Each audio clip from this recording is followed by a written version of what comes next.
नमस्कार भाइयों और बहनों, आप सभी को पता है कि झारखंड में और तेलंगाना में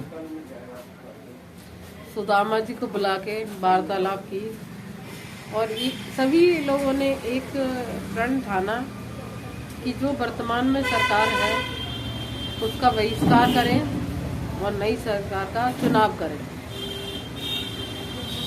तो मेरा आप सभी से गुजारिश है, चाहे वो सहारा वाले हों, पल्स वाले हों या अन्य कोई भी कंपनी हो, जिन किसी का भी पैसा सरकार के खाते में गया है, यानी सरकार के खाते में इसलिए कहना चाहूंगी कि सरकार ने पोर्टल लॉन्च किया और उस पोर्टल के जरिए लोगों का पैसा नहीं मिलता। तो ऐसी सरकार का चुनाव करके हम क्या करेंगे जो हमारी समस्याओं को समाधान ना करके हमारी समस्याओं को बढ़ाना चाह रही है। कहने को तो 45 दिन कहे थे अमित शाह जी ने कि सभी का भुगतान हो जाएगा। क्या किसी का भुगतान हुआ? किसी का 10,000 का भी भुगतान नहीं हुआ।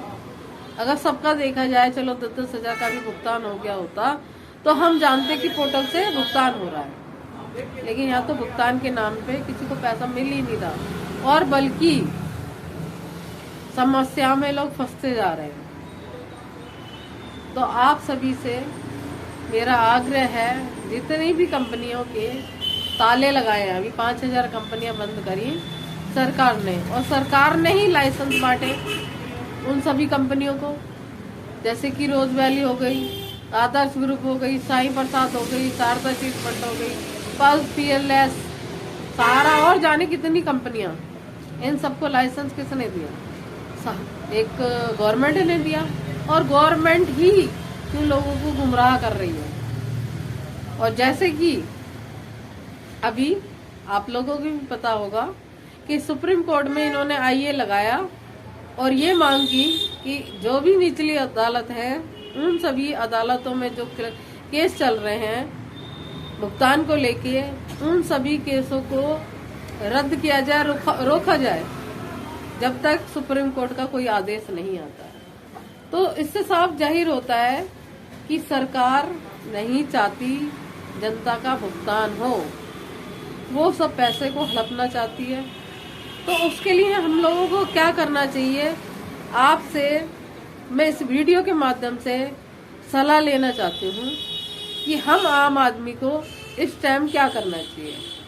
मेरा तो अनुमान है कि महेंद्र पाल जी के साथ मिलकर रोड पे वित्त मंत्रालय या प्रधान आवास को घेरने के लिए लोगों की संख्या बल ज्यादा होना चाहिए, जिससे इनको भी समझ में आए कि जनता कितनी परेशान है। अभी तक तो लोग घरों में बैठे हुए हैं, कोई घर से निकलना नहीं चाहता, खासकर दिल्ली एनसीआर के लोग घर से बाहर नहीं निकलना चाहते। बाहर से तो लोग आ जाते हैं और आंदोलन करके चले जाते हैं और रुकते भी हैं, ऐसा नहीं है कि वो रुकते नहीं है, रुकते भी हैं। लेकिन इन दिल्ली एनसीआर के लोगों से पूछा जाए कि भैया तुम्हें 12 साल 13 साल हो गए लोगों को झूठ बोलते हुए, और खासकर फ्रेंचाइजी वाले लोगों को आज भी झूठ बोलते मैं देख रही हूँ कि वो 1 रुपया किसी का देने से तो रहे और बड़ी बड़ी बातें कर रहे हैं, जैसे वर्षों वाली जमीन इतनी बड़े रेट की है, एबी वैली इतने अमाउंट की है, आपका पैसा मार में नहीं आवे, मार में नहीं है, इससे क्या लेना देना? जो जनता मरी जा रही है उनका पैसा मिल रहा है क्या?